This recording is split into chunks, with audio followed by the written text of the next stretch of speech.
Party ఇచ్చినటువంటి explanation ఏ విధంగా చూస్తుంది బీఆర్ఎస్ పార్టీ? ఎందుకంటే అఫ్ కోర్స్ ఇక్కడ పార్టీలు అనేటువంటి విషయాన్ని పక్కన పెడితే వ్యక్తుల యొక్క వ్యక్తిగత స్వేచ్ఛను హరించినటువంటి విధంగానే చూస్తుంది బీఆర్కే న్యూస్. అయితే మీరేమంటారు?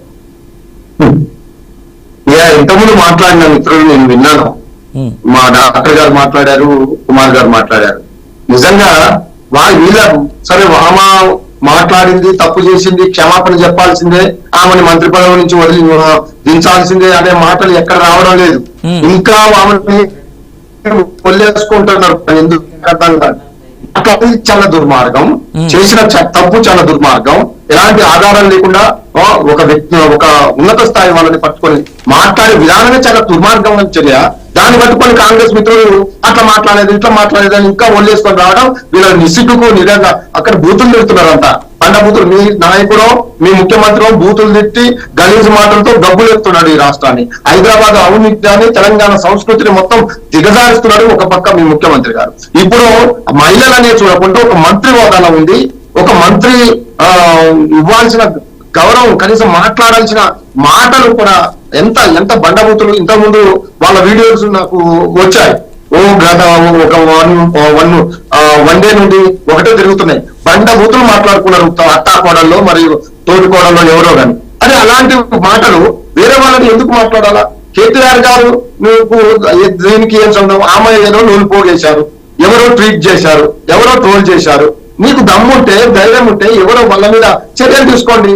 మరి బీఆర్ఎస్ పార్టీకి సంబంధం లేదని కూడా హరీష్ రావు గారు కూడా మాట్లాడారు. మీరు మాట్లాడే విధానం తక్కువ పట్టుకొని మీరు క్షమాపణలు చెప్పక మీరు నిస్సిగ్గుగా మాట్లాడుతూ ఒక సభ్య సమాజం తలదించుకునేటట్టు మాట్లాడు మళ్ళీ ఇతరులను నిందిస్తే ఎలా? నాకు అర్థం కాదు. మీరు చేసే తప్పని ఒప్పుకుంటా లేదు.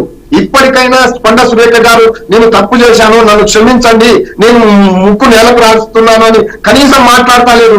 మాట్లాడక ఇంకా నేను వాళ్ళ సంగతి చెప్తా, వీళ్ళ సంగతి చెప్తే చెప్పు. నీకు దమ్ముంటే, ధైర్యం ఉంటే, నీకు ఏం ప్రూఫ్స్ ఉన్నాయో, నీకేం ఆధారాలు ఉన్నాయో బయట పెట్టు.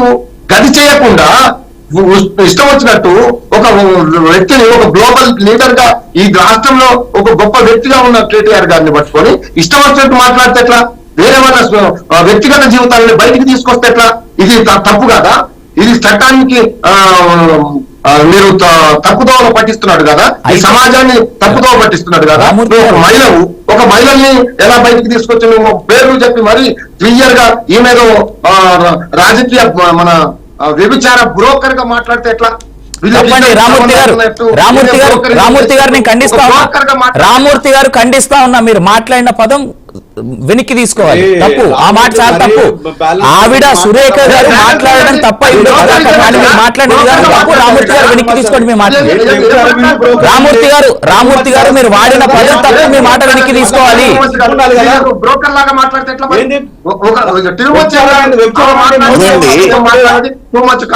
అద్దుపద్దు ఉండదా? మీకు బుద్ధి ఉండాలి కదా, ఖండించాలి కదా. మాట్లాడితే ఏం మాట్లాడుతున్నాడు?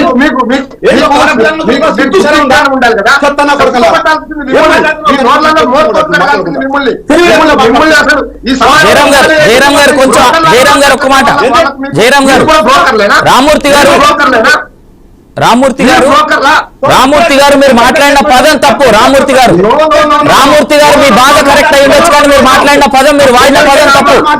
రామూర్తి గారు మహిళల్ని కించపరిచేటట్టు మాట్లాడాలి. నువ్వు అలా మాట్లాడతారా? నీ అక్క చెల్లెలకు జయరాం గారు మీరు ఎండ్లిస్ట్ అయ్యండి. మీరు అలా కోపాడి జయరాం గారు మీరు ఖండించాల్సింది. ఏం మాట్లాడుతున్నారు చూడు, నిన్న నుంచి ఏం మాట్లాడుతున్నా చూడు. Useless fellow. రామూర్తి గారు జయరాం గారు ఇద్దరిని ఒక నిమిషం నేను ఆగమని కోరుతా ఉన్నా. రామూర్తి గారు